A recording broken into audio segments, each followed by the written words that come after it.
Hi everyone, welcome to a quick overview of our round 1 survey results from our study measuring the social legacies of large-scale sport events. Dr. Millie Kennelly, Professor Christine Toohey and I have been really happy with your engagement and responses, and we're excited to share these results from round 1 with you. We've put together this little clip to keep you up to date with the progress and development of the study, and also to help you with your thinking moving forward into the round 2 survey. We'll kick off with a bit of an overview of our expert panel, which you are part of.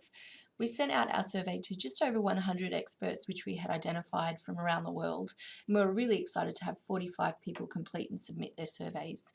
For anyone that's familiar with survey research, you'll know that our response rate of almost 50% is a fantastic outcome for quantitative research. So thank you again for all of you who took the time and headspace to complete round 1, and we hope that you'll stay committed to rounds 2 and 3. In terms of the representation of experts in the study, our panel is predominantly made up by practitioners, followed by academics and a smaller representation from the media. We're really pleased to have this diversity of insights represented in the study. In terms of where our expert panel is from in the world, our panel is predominantly made up by people from Australia and the UK, and we attribute this to the positionality of our research team being based here on the Gold Coast and therefore well connected with people involved with the recent Gold Coast 2018 Commonwealth Games. And in terms of the UK, our connections with people who've been involved with the previous Commonwealth Games in Glasgow, Scotland, and also the London 2012 Olympics. Beyond that core group from Australia and the UK, we're really pleased to have representation from countries across the regions of Europe, Asia, North America, South Africa, the Middle East and Oceania. So importantly, let's get into what our panel had to say. We're going to start by looking at some of the key themes that came through in your responses to the open-ended questions in the survey. In terms of critical success factors for securing positive legacies, we identified 6 key themes. Design for context. Legacy planning should reflect bottom-up and bespoke development to ensure programs are meaningful to and designed for local communities, stakeholders and partners. Long-term thinking. Legacy needs to be considered from the outset of event concept and bid stages and needs to be linked to the longer-term aspirations for host cities and regions. Programs of evaluation were also seen as an important part of this long-term thinking. Enabling leadership. There's a need for legacy to be guided by collaborative, adaptable and accountable styles of leadership, informed through governance and risk management approaches that encourage alignment of stakeholder interests and efforts for legacy planning and implementation. The facilitation of open lines of communication between partners and stakeholders also came through as an important consideration, not only for a current host city, but also extending to past and future host cities. Resource investment. There needs to be adequate financial and knowledge resources dedicated to the planning, implementation and evaluation of a program of legacy initiatives. Stakeholder involvement. There's a need for comprehensive, meaningful and timely consultation with community and stakeholders. This includes understanding stakeholder expectations, consideration of the equitable distribution of costs and benefits across the community, and prioritising collaboration and opportunities for co-creation with key stakeholders. High-level support. Bipartisan support at all levels of government is needed to realise meaningful legacies.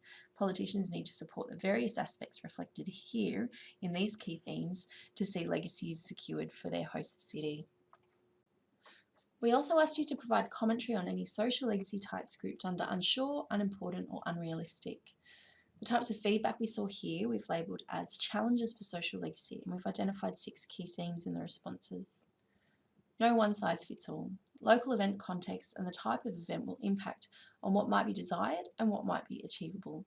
This presented a little bit of a challenge to the notion of a prescriptive social legacy footprint, and I'll take the opportunity to respond to that here and reassure you that the intention of our research is certainly not to establish a prescriptive one-size-fits-all framework for legacy, but instead to bring together a range of important and achievable social legacy types, to explore them in depth and to give them visibility, so to provide a resource for host cities to assist with thinking around what they might work towards and make decisions based on what is needed by and suited to their local context.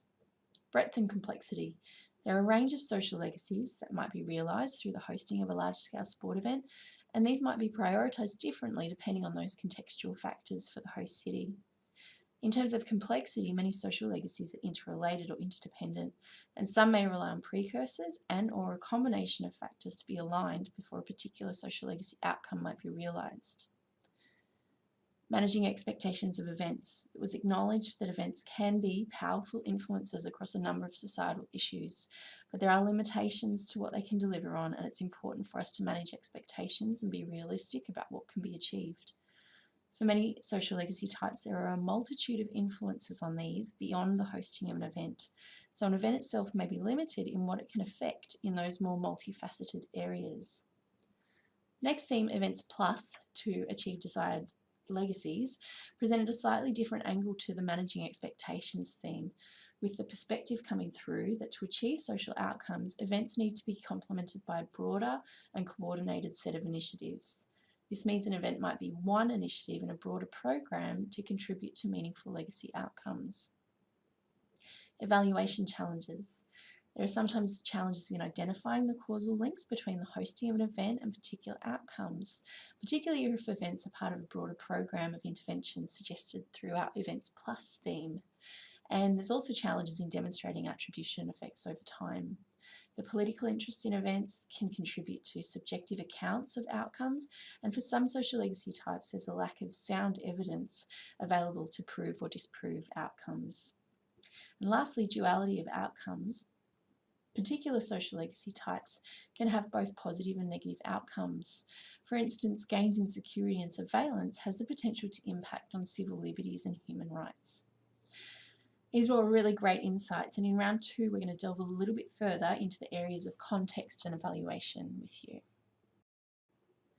Moving on to look at results pertaining to our specific social legacy types, hopefully you'll remember from our round 1 explainer video that our rule for consensus was that 70% of our expert panel needed to have indicated agreement on social legacy types for them to be included or excluded from our social legacy footprint. The way we operationalised this was to combine the counts for social legacy types which were grouped as either essential or useful, and we looked for percentages of 70 or over to determine whether social legacy types should be included in a social legacy footprint. We'll look at the 20 social legacy types that achieved this criteria in our next slide. We didn't see any social legacy types that met our consensus criteria in the unsure or unimportant unrealistic groupings. Here is a list of our 20 social legacy types that achieved the consensus rule based on combined counts where the social legacy type was grouped as either essential or useful to include in a social legacy footprint. Of note, the first social legacy type in the first column, improving the provision for sport participation, actually achieved the 70% consensus rule based on the number of people who grouped this type as essential to include in a social legacy footprint. Further down the list, influencing attitudes towards disability. While this one achieved our consensus rule, it also attracted quite a bit of feedback from panellists who believed this social legacy type needed to be expanded out to consider more types of social inclusion across communities. As a result, you'll see this item in round 2 survey with updated wording. This is the only item we've taken out of this consensus pool and updated. Also of note, the second type in the second column, increasing opportunities to experience arts and cultural offerings. This one achieved consensus with council alone for useful but not essential, which has suggested to us that there might be some distinction for us to make between first order and second order legacy types for a social legacy footprint. In all, based on our updates to the influencing attitudes towards disability type, we've determined that there's 19 social legacy types to be included in our social legacy footprint, and these will all now move forward. Now we turn to the social legacy types still to reach consensus, either because they A, didn't achieve consensus in round 1, or they were B, identified by several members of our expert panel as not included in our initial list, but items that need to be considered in a social legacy footprint. These are the items that you'll be asked to group in round 2, and we're hoping that based on our feedback of results that the panel will be positioned to make some clearer calls about whether you think these social legacy types should be included or not in a social legacy footprint. The first listing we've got up here, improving cooperation between governments, contributing to quality of life, improving human rights and welfare. You'll see from their combined count statistic that they just missed out on achieving the 70% consensus rule.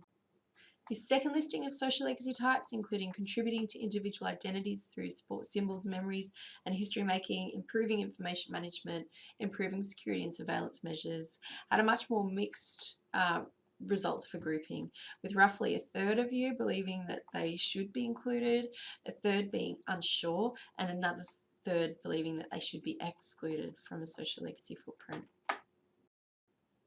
This last grouping demonstrated a preference towards excluding these types of social legacies, with over 50% of you grouping these as either unimportant or unrealistic. So that's reducing crime, improving host resident sentiment for political decision making, and improving political processes.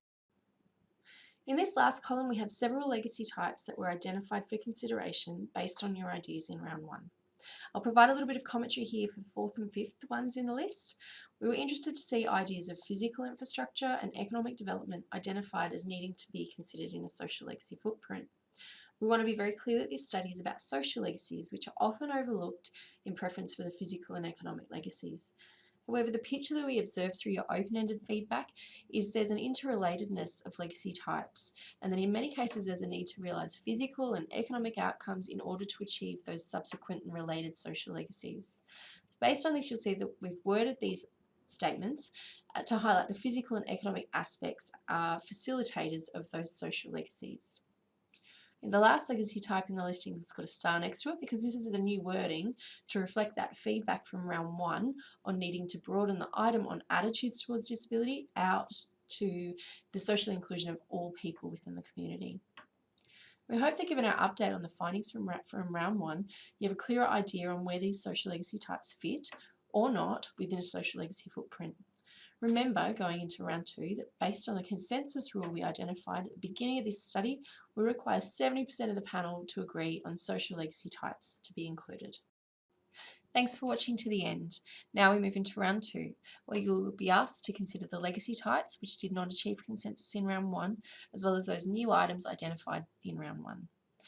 We're going to explore measures for social legacy types, and we're going to capture some further thoughts on those key themes which emerged from round one: the importance and influence of context and the importance and challenges of evaluation.